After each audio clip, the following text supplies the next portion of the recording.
कि सर मेरा stage 1 clear हो गया है, लेकिन उसके साथ साथ एक चीज, एक माइंड डाउट क्रिएट करता माइंड में, वो एक चीज जो है वो एक सर स्टेज 2 के लिए डॉक्यूमेंटेशन या जितनी भी सारी चीजें हैं वो हम कैसे कंप्लीट करें। तो पहले यहाँ क्लिक करके जो है वो सारे के सारे लिस्ट देख लीजिए जरा कि कौन कौन से डॉक्यूमेंटेशन या डॉक्यूमेंट आपको चाहिए, और फिर उनको जो है यहाँ पर अपलोड करने की प्रक्रिया आप स्टार्ट कर सकते हैं। जो मार्क्स का जो फॉर्मूला होगा उसने बता रखा है कि भैया हम सीजीपीए और ग्रेड परसेंटेज आएगी उसके ऊपर हम कैलकुलेट करेंगे। अगर आप किसी फिलहाल सरकारी नौकरी में हैं तो आपको वहां से अपने डिपार्टमेंट से एनओसी जो है वो जरूर लेना है। जय हिंद साथियों, डिफेंस वाला सैनिक के इस अमेजिंग प्लेटफॉर्म पर आपका स्वागत है। होपफुली आप सब लोग बढ़िया होंगे। तो एक बार सब लोगों को राम राम, नमस्कार, प्रणाम, सलाम, what ever you feel connected with. बच्चा, आप सब लोगों को पता होगा कि इंडियन कोस्ट गार्ड का इंटेक 1 2026 और इंटेक 2 2026 का जो है स्टेज 1 का रिजल्ट आ चुका है। बहुत सारे बच्चों ने हमें मैसेज भी किया है कि सर मेरा स्टेज 1 क्लियर हो गया है, लेकिन उसके साथ साथ एक चीज,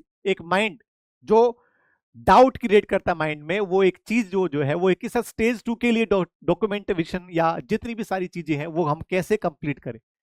तो प्यारे बच्चों, आपको याद रखना है कि अब वो टाइम आ चुका है कि आपको बताना होगा कि स्टेज 1 जो है, जो मेरा क्लियर हुआ है, वो मेरे हार्ड वर्क से, मेरी मेहनत से, मेरी परिश्रम से क्लियर हुआ, ना कि कोई तुक्का या कोई भाग्य का साथ था। आपको स्टेज 2 के लिए जो है वो आपको कौन कौन से डॉक्यूमेंटेशन लेके जाने हैं, कौन कौन सी चीजें हैं, जब आप लॉग इन करोगे तो आपको वहां पर सारी की सारी चीजें डिटेल में आपको देखने को मिल जाएंगी। लेकिन फिर भी मोटा मोटी एक बार मैं बता देता हूं, आपके साथ चीजें डिस्कस कर लेता हूं कि कौन कौन से डॉक्यूमेंटेशन आपको चाहिए। लेकिन उन लोगों के लिए जिनका स्टेज 2 में नाम नहीं आया है या स्टेज 1 जो क्लियर नहीं हो पाया है, तो बच्चा याद रखना, नहरों से जो है ना डर कर नौका पार नहीं होती, और कोशिश करने वालों की कभी हार नहीं होती। आप सब लोग जो है आप अपने अगले इनटेक की तैयारी कर सकते हैं, आप अगली भर्तियों की जो है वो तैयारी कर सकते हो। आपको मलाल नहीं करना है। बहुत सारे लोगों का मैसेज आया कि सर 1 नंबर से रह गया, सर मेरा इतने नंबर से रह गया। कोई बड़ी बात नहीं, आप अपनी इस पे मेहनत जारी रखिए, ठीक है बच्चा। और जिनका स्टेज 2 में नाम आ गया है, जो स्टेज 2 के लिए क्वालिफाई हो गए, उन सब लोगों के लिए कॉन्ग्रेचुलेशन बच्चा। अब बात आती है कि सर डॉक्यूमेंटेशन के लिए हमें क्या चाहिए होता है। जब आप लॉगिन करोगे, लॉगिन करने के बाद जो है यहां पर आपको एक लिखा आता है कि जी आप जो है क्या हो गए हैं भाई साहब, आप स्टेज 2 के लिए जो है वो शॉर्ट लिस्टेड हो गए। यहां पर आप डॉक्यूमेंटेशन के लिए यहाँ पर क्लिक करोगे तो यहाँ पर पूरी की पूरी एक लिस्ट आ जाएगी डॉक्यूमेंट की, ठीक है ना। और यहाँ पर आपका एप्लीकेशन प्रीव्यू आ जाएगा, जो आपने फॉर्म फिल किया है वो, और upload documentation for the stage 2। तो पहले यहाँ क्लिक करके जो है वो सारे के सारे लिस्ट देख लीजिए जरा कि कौन कौन से डॉक्यूमेंटेशन या डॉक्यूमेंट आपको चाहिए, और फिर उनको जो है यहाँ पर अपलोड करने की प्रक्रिया आप स्टार्ट कर सकते हैं। मेनली क्या क्या बोल रखा है, स्टेज 2 के लिए जो रिक्वायर्ड कैंडिडेट जो है, सब कैंडिडेट को बोला गया है। यहाँ पर जो है वो नाविक और यांत्रिक वाले की बात नहीं हो रही है, यहाँ सभी कैंडिडेट की बात हो रही है कि जी अगर आप कैटेगरी, किसी कैटेगरी में है, जैसे कि आप एससी से बिलोंग करते हैं, एसटी से बिलोंग करते हैं, ओबीसी से हो, ठीक है ना, या ईडब्ल्यू से ऐसे है, तो आपके पास जो है वो आपका अपनी कैटेगरी का सर्टिफिकेट होना चाहिए, 10वीं की मार्कशीट, 10वीं की सर्टिफिकेट होनी चाहिए। पहले अलग अलग होता था, मार्कशीट अलग होती थी, सर्टिफिकेट अलग होती थी, लेकिन अब सब ऑलमोस्ट सेम ही होता है। तो आप आपकी मार्कशीट और सर्टिफिकेट वहां पर आपके पास होनी चाहिए। एडिशनल मार्कशीट अगर 10वीं में अगर कोई एप्लीकेबल है तो उसके लिए आप उसको यूज कर सकते हो, नहीं है तो आप उसको स्किप कर सकते हो, ठीक है ना। जो मार्क्स का जो फॉर्मूला होगा उसने बता रखा है कि भैया हम सीजीपीए और ग्रेड परसेंटेज आएगी उसके ऊपर हम कैलकुलेट करेंगे।